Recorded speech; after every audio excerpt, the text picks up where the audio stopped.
ಗೃಹಲಕ್ಷ್ಮಿಯನ್ನು ನಾವು ಮಾಡಿದ ನಂತರ ಇಡೀ ಭಾರತ ದೇಶದಲ್ಲಿ NDA ಒಕ್ಕೂಟ BJPಯವರು ಕರ್ನಾಟಕ ಮಾಡೆಲ್ನ ಉಪಯೋಗ ಮಾಡಿದ್ರು. ಭಾಳಷ್ಟು ಆರೋಪಗಳನ್ನು ಇತ್ತೀಚಿನ ದಿನದಲ್ಲಿ ಮಾಡಿದರು.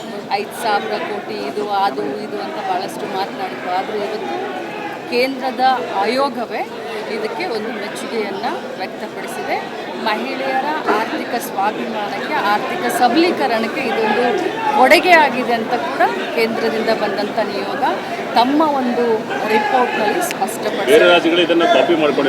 ಖಂಡಿತವಾಗ್ಲೂ ಕರ್ನಾಟಕ ಮಾಡೆಲನ್ನು ಬೇರೆ ರಾಜ್ಯಗಳು ಕಾಪಿ ಮಾಡಿಕೊಂಡಿದ್ದಾರೆ. ಇದು ಜಗಜ್ಜಾಹೀರ.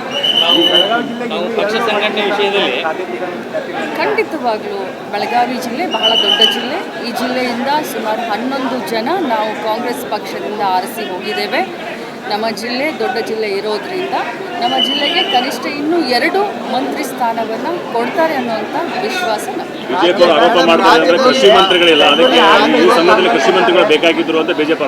ಬಿಜೆಪಿಯವರ ಆರೋಪಕ್ಕೆ ಮೊದಲು ಯಡಿಯೂರಪ್ಪನವರು ಒಬ್ಬರೇ ಮುಖ್ಯಮಂತ್ರಿ ಆಗಿದ್ರು. ಎಷ್ಟು ದಿನ ಒಬ್ಬಂಟಿಯಾಗಿ ಅಟ್ಲೀಸ್ಟ್ ಈಗ 13 ಜನ ಮಂತ್ರಿಗಳ ಜೊತೆಯಲ್ಲಿ ಕೆಲಸ ಮಾಡ್ತಾ ಇದ್ದಾರೆ.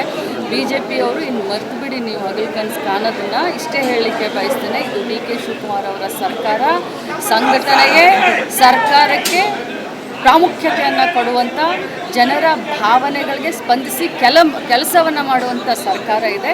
ನೀವು ಬರೀ ಇದೇ ರೀತಿ ವಿರೋಧ ಪಕ್ಷದಲ್ಲಿ ಕೂತ್ಕೊಂಡು ಆರೋಪ ಮಾಡಿ ಇನ್ನು ಮುಂದೆ ಅಂತ ಹೇಳಲಿಕ್ಕೆ ಬಯಸ್ತೇನೆ. ನಿರೀಕ್ಷೆ ಉತ್ತರ ಕರ್ನಾಟಕದ ಅಭಿವೃದ್ಧಿ ಇರ್ಬೋದು.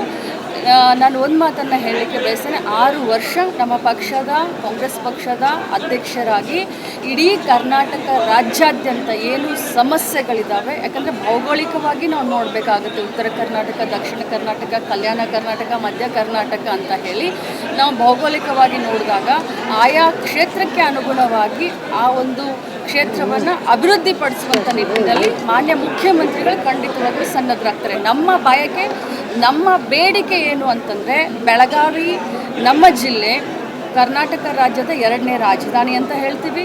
ಸುವರ್ಣ ಸೌಧ ಕೂಡ ಇಲ್ಲಿ ಇದೆ. ಹವಾಮಾನವಾಗಿ ನಾವು ನೋಡಬೇಕು ಅಂತಂದರೆ ಉದ್ಯಮಗಳಿಗೆ ಬಹಳಷ್ಟು ಅತ್ಯುತ್ತಮವಾದಂಥ ವಾತಾವರಣ ಇಲ್ಲಿ ಇದೆ.